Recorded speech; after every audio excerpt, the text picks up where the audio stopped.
수정체 노화로 생기는 노안과 백내장에 대해서 알아보고 있는데요. 이외에도 노화로 생길 수 있는 안 질환이 다양한 걸로 알고 있거든요. 원장님, 나이가 들면 우리가 주의해야 될 노인성 안과 질환 어떤 게 있는지 한번 짚어주시죠. 네. 우리나라에서 3대 실명 원인 질환이라고 알려져 있는 질환이 있습니다. 바로 녹내장, 황반변성, 당뇨, 망막병증입니다. 네. 이 중 우리나라 전체의 실명 원인 1위는 당뇨, 망막병증입니다. 네. 또한 65세 이상 노인 인구에서 실명 원인 1위는 황반변성입니다. 네. 그리고 우리나라 40세 이상 인구의 100명 중에 4명이 녹내장으로 진단받고 있습니다. 이러한 질환은 초기에는 증상이 별로 없습니다. 그래서 증상이 나타난 후에 안과를 방문하시게 되면 병이 많이 진행된 경우가 대부분입니다. 따라서 40세 이상이시라면 적어도 1년에 한 번씩은 안과에 방문하셔서 안과 검진을 받아보시는 것이 좋겠습니다. 네. 여러 가지 질환들이 있겠지만 그중에서 그나마 치료가 쉬운 질환이 노안이나 백내장이라고 알고 있는데요. 이때는 기존의 수정체 대신에 인공수정체를 넣어주는 수술을 하면 되는데 이때 기능별로 선택을 따로 할 수 있다고 알고 있습니다. 네. 어떤 걸 말씀하시는 네, 건가요? 그림을 보면서 말씀을 드리겠습니다. 우리가 백내장과 난시가 함께 있는 경우에서 우리가 일반적으로 가장 많이 사용하고 있는 단초점 렌즈만 사용했을 때는 뿌옇게 보이는 것은 맑아집니다. 맑아지는데 이 탑이 또렷하게 보이지 않고 조금은 덜 선명하게 보이시는 거죠. 이게 난시가 남아서 그렇습니다. 이런 경우에 우리 인공수정체를 넣을 때 인공수정체에 난시까지 같이 들어있어서 교정을 해주면 또렷하게 보실 수 있는 것입니다. 네. 또한 우리가 최근에는 노안이 있는 분들이 많으신데요. 백내장 수술을 할 나이대가 되면 대부분 노안을 같이 갖고 계십니다. 노안이 와 있는 백내장에서 우리가 일반적인 인공수정체를 사용하시면 멀리는 잘 보이지만 가까운데 스마트폰이나 컴퓨터는 덜 보이시게 되죠. 이런 경우에 다초점 인공수정체를 사용한 노안 교정을 하시면 멀리 가까이를 다 잘 보실 수 있습니다. 일반적으로 이 시술 받고 난 다음에 약 90% 정도에서는 안경 없이 일상생활을 하실 수 있습니다. 네. 하지만 야간에 빛 번짐 등의 불편감이 있을 수 있기 때문에 수술 전에 반드시 정확한 검사를 받으시고 안과 전문의와 충분한 상의를 통해서 수술을 결정하시는 것이 좋겠습니다. 자, 사실 노안이나 백내장이 생기지 않는 이상 우리 수정체에 대해서는 크게 신경을 잘 쓰지 않는 것 같습니다. 네네. 그런데 앞으로는 조금 더 쓰셔야 될 것 같은 게요. 노안이나 백내장이 없어도 수정체의 기능이 떨어져서 문제가 생길 수도 있다고 하거든요. 어떤 걸 말씀하시는 건가요? 네, 화면을 보면서 말씀을 드리겠습니다. 수정체 기능 부전이라는 개념이 있습니다. 수정체 기능 부전이라고 하면 우리 눈에 수정체에 이상으로 인해서 시력이 떨어지는 모든 질환들을 통틀어서 얘기하는 개념이다 생각하시면 되겠습니다. 물론 노안이나 백내장도 수정체 기능 보전 안에 포함될 수 있습니다. 노안이나 백내장이 없이도 수정체 이상으로 인해서 시력이 떨어지는 경우가 있습니다. 32세 남자 환자이고요. 알포트 증후군이라는 병을 앓고 있었습니다. 알포트 증후군이란 인구 5,000명 중에 한 명이 생기는 드문 유전성 질환입니다. 콜라겐 생성을 잘 못해서 생기는 병인데요. 우리 콩팥에서 혈액에서 필터를 거쳐서 소변으로 나가게 되는데 그 필터를 구성하는 성분이 콜라겐입니다. 그 콜라겐이 생성이 잘 못 되니까 혈액 내에 남아있어야 되는 적혈구나 단백질이 빠져나와서 혈뇨, 단백뇨로 신장 투석 중인 분이고 최근 1, 2년 사이에 급격한 시력 저하가 있어서 저희 병원을 찾으셨습니다. 눈의 단면을 찍어본 CT 사진입니다. 정상인의 수정체에서는 앞쪽에 둘러싸고 있는 막이 매끈합니다. 네. 매끈한데 이런 알포트 증후군에서는 이 막 또한 콜라겐으로 만들어지기 때문에 이 막이 앞쪽으로 볼록하게 튀어나와 있습니다. 이 모양이 원뿔처럼 튀어나왔다고 해서 원뿔 수정체라고 합니다. 네. 우리 눈에서 빛이 들어가는 과정에서 굴절이 일어나는데요. 각막에서 굴절이 한번 일어나고 수정체에서 또 한번 굴절이 일어나서 망막에 상을 맺습니다. 이런 경우에는 원볼 수정체가 있는 부위에서 과도한 굴절이 일어나서 고도 근시, 고도 난시가 나타나서 시력이 떨어지는 것입니다. 이 환자분이 저희 병원에 처음 내원하셨을 때 근시가 11.5, 난시가 5.75, 왼쪽 눈도 마찬가지 심한 근시와 난시가 있었습니다. 그래서 시력 교정을 해도 0.4밖에 나오지 않았습니다. 그래서 다른 신경 쪽이나 검사를 했는데 큰 이상이 없어서 원볼 수정체에 의한 시력 저하라고 판단하고 레이저 수정체 제거술을 하고 다초점 인공 수정체 삽입술을 시행하였습니다. 그 결과 수술 전에 이렇게 많던 근시 난시가 수술 후에는 거의 없어지면서 시력이 1.0으로 좋아지셨습니다. 네. 이 환자분의 나이가 32세입니다. 32세 환자에서 수정체 병 때문에 수정체를 제거하게 되면 바로 노안을 느끼셔서 돋보기를 착용하셔야 합니다. 그래서 이 환자분께 돋보기의 불편함을 없애드리기 위해서 다초점 인공 수정체를 삽입해서 멀리도 1.0, 가까이도 1.0을 보게 했습니다. 네. 스마트폰이나 모니터를 보면은 눈 깜빡거림이 10번이 돼야 되는데 6번으로 줄어든다 그래요. 네. 그래서 눈의 건조화가 이루어지는데 안구 건조증, 눈 노화에 많은 영향을 미치겠죠. 네. 눈 깜빡이 말씀해 주셨는데요. 네네. 안구 건조증에서 눈 깜빡임의 역할이 아주 중요합니다. 눈 깜빡임을 윗 눈꺼풀과 아랫 눈꺼풀이 만날 정도로 꼭 감아주셔야 됩니다. 꼭 감아주셔야지 우리 눈 속에서 눈물막이 제대로 형성될 수 있습니다. 안구 건조증을 이해하기 위해서는 눈물막의 구조를 제가 말씀을 한번 드리겠습니다. 눈물막은 3가지 층으로 이루어져 있습니다. 우리가 눈물이 있으면 눈물을 각막에 부착시켜주는 단백질로 되어 있는 점액층, 눈물의 대부분을 이루고 있는 수성층, 그리고 눈물이 빨리 증발되지 못하게 막아주는 지방층이 있습니다. 이 점액층은 결막에서 분비되고 있고 이 수성층은 안과 외측에 있는 눈물샘에서 분비가 됩니다. 우리가 건조증에서 제일 중요한 눈물층이라고 할 수 있는 지방층은 눈꺼풀의 위아래 눈꺼풀의 안에 있는 마이봄샘이라는 샘에서 기름 성분을 만들어주고 있습니다. 안구 건조증이란 내 눈에서 눈물이 부족해서 불편감을 느끼는 상태라고 표현을 합니다. 크게 2가지 종류로 나누는데요. 눈물 분비가 줄어들어서 생기는 눈물 부족형 타입이 14%, 눈물이 나오긴 나오지만 눈물을 제대로 지켜주지 못하고 증발이 빨리 돼서 일어나는 건조증 타입이 50%, 이 2가지가 혼합된 형태가 36%입니다.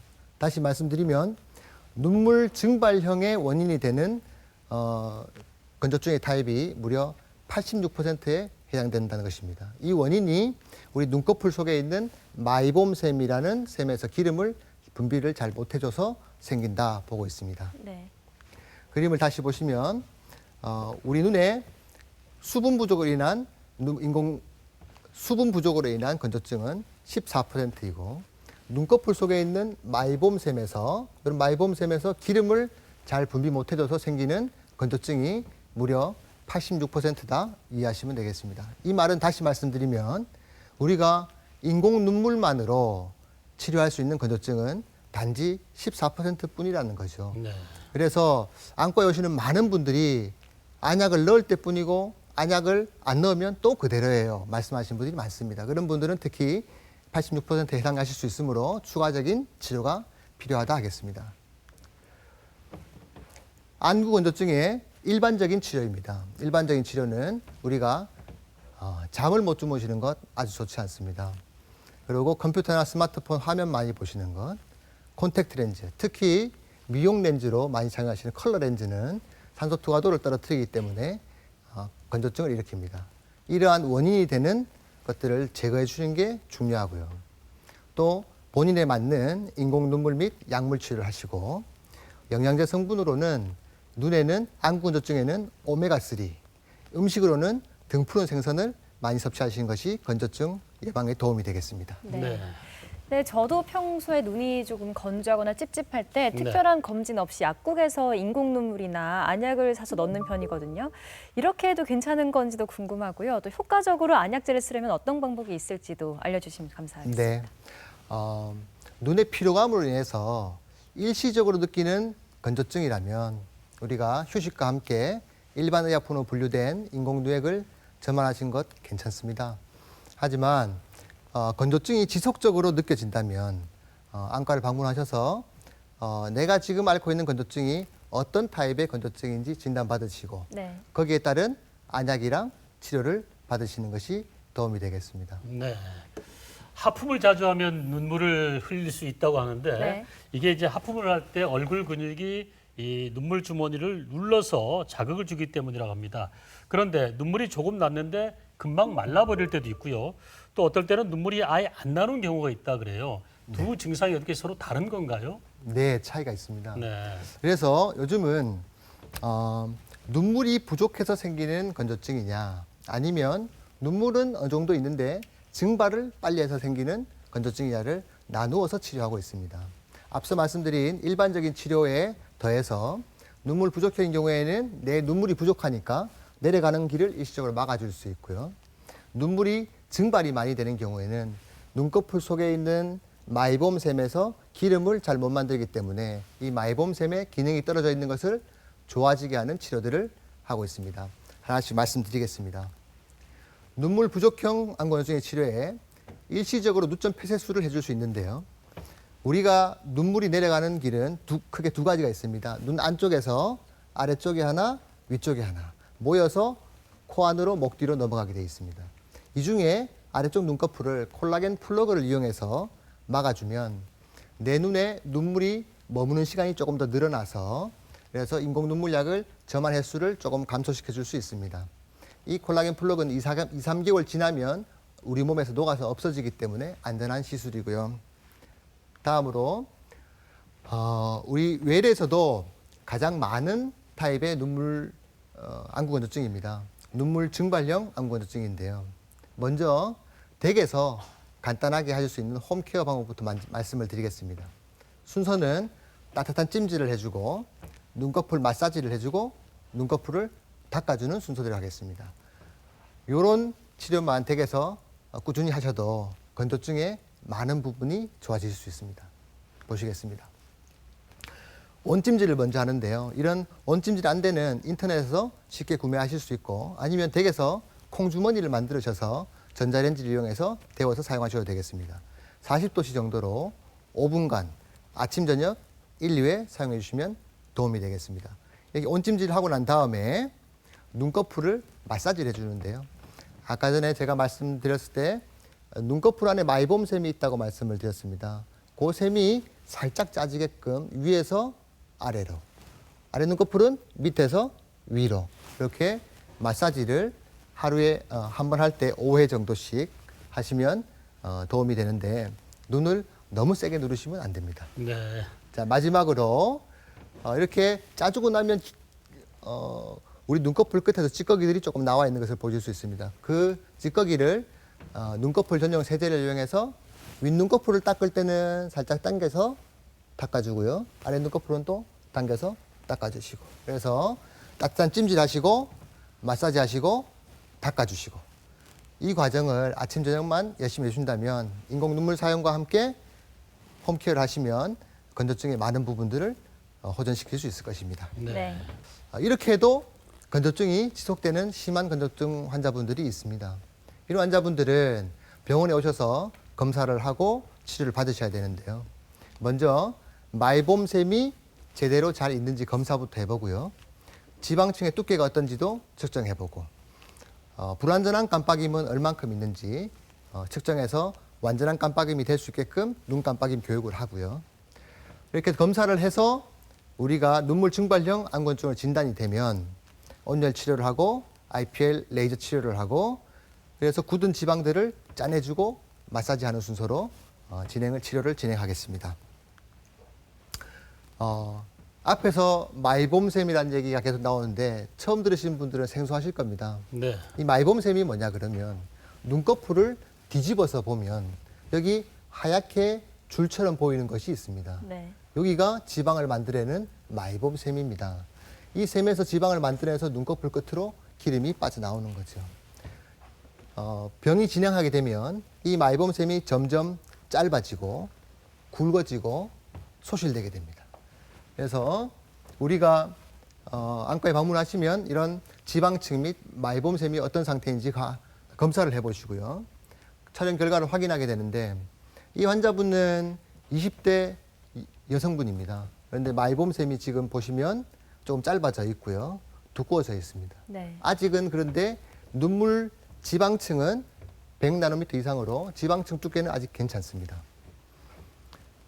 이분은 라식 수술을 받기 위해서 저희 병원을 방문하셨습니다. 그렇지만 이렇게 건조증이 있는 상태에서 안구 표면을 깎아내는 라식 수술을 하게 되면 수술 후에 건조증이 더 심해집니다. 그래서 이 환자분에게는 일단 건조증에 대한 치료를 충분히 해서 안구를 안정시킨 다음에 수술 방법을 다시 상의하기로 하고 건조증 치료 중인 분입니다. 다음 환자분은 40대 여성분입니다. 보시면 하얗게 보이는 게 많이 없습니다. 지금 마이봄샘이 여기는 다 아직 소실된 부위입니다. 소실된 부위고 이쪽에도 조금 남아 있습니다. 그리고 지방층을 보면 지방층도 44나노미터로 정상보다 많이 감소되어 있습니다. 그래서 우리가 치료를 하더라도 이렇게 완전히 소실된 경우에는 다시 살릴 수가 없습니다. 그래서 건조증인 경우에도 너무 심해지기 전에 안과를 방문하셔서 이런 검사를 통해서 치료를 받으시면 좋겠습니다. 자, 그래서 진단이 되면 온열 치료를 통해서 온찜질을 해주고 눈꺼풀 마사지를 합니다. 다음 IPL 레이저 치료를 하게 되는데요. 우리가 눈꺼풀 내의 마이봄샘에서 분비되는 기름은 원래는 우리 체온에서 자연스럽게 흘러내리도록 되어 있습니다. 그런데 그 기능이 떨어져서 그 안에서 기름이 굳게 되면 온도를 더 높여줘야지 녹일 수가 있습니다. 그래서 그게 많이 굳은 경우에는 45도, 50도까지 온도를 올려줘야 되는데 그렇게 피부를 통해서 하려고 그러면 피부가 손상되기 때문에 이런 IPL 레이저라는 것은 표면은 쿨링 시스템이 되어 있어서 시원하게 해주면서 눈 속으로만 뜨거운 열을 전달시켜줘서 마이봄샘 내 굳은 지방을 녹여줄 수 있습니다. 또한 이렇게 눈꺼풀에 이상이 있을 때는 염증이 같이 동반되기 때문에 염증을 줄여줄 수도 있고요. 그리고 우리가 드물지 않게 눈썹 뿌리 쪽에 기생충이 자라서 다래끼나 건조증의 원인이 되는 경우가 있습니다. 그런 모낭충도 함께 제거할 수 있겠습니다. 네. 이렇게 우리가 온열 치료와 IPLA 치료해서 굳어있는 지방들을 녹여준 다음에 눈꺼풀을 눌러줘서 짜줘서 눈꺼풀 내에 있는 지방 찌꺼기들을 짜내줘야 합니다. 이 과정이 사실 조금은 아픕니다. 네. 그래서 마무리로 안구 마사지를 하고 마무리를 합니다. 네. 자, 이렇게 눈의 동안을 지키는 방법들 알아보고 있습니다. 또 다른 계절보다요, 여름철에 특히 눈 질환이 더 자주 발생한다고 합니다. 네. 여름철에 야외 활동이 참 많은데요. 이럴 때 어떤 점들을 주의하면 좋을까요? 네, 여름철에는 두 가지를 기억하시면 됩니다. 네. 첫 번째로 외출을 하실 때 선글라스를 착용하십시오. 네. 여름철에는 강한 자외선이 내리쬐기 때문에 이 자외선이 백내장이나 황반변성의 원인이 됩니다. 그래서 외출하실 때는 우리가 피부에 자외선 차단제를 바르듯이 눈에는 선글라스를 착용하시는 것이 좋습니다. 또 한 가지는 여름에 온도가 높고 습도가 높은 환경이 바이러스들이 잘 증식하는 환경입니다. 이런 환경에서는 눈병이 잘 생깁니다. 그래서 눈병을 예방하기 위해서 손을 자주 씻으시고 손을 눈에 대지 않는 것이 좋겠습니다. 네. 자외선 차단을 위해서 선글라스를 꼭 준비하시는 것도 중요하고요. 또 평소에 이 눈 관리를 하는 게 아주 중요할 것 같습니다. 맞습니다. 특히 선글라스 쓰실 때요. 그냥 운전대 앞에 방치하는 분들 참 많으시잖아요. 그러면 자외선 코팅막이 벗겨지면서 기능을 제대로 못할 수도 있다고 합니다. 주의하시기 바랍니다. 네, 건강한 눈으로 세상을 소통하는 방법을 알려주셨습니다. 안과 전문의 이현덕 원장님과 함께했습니다. 고맙습니다.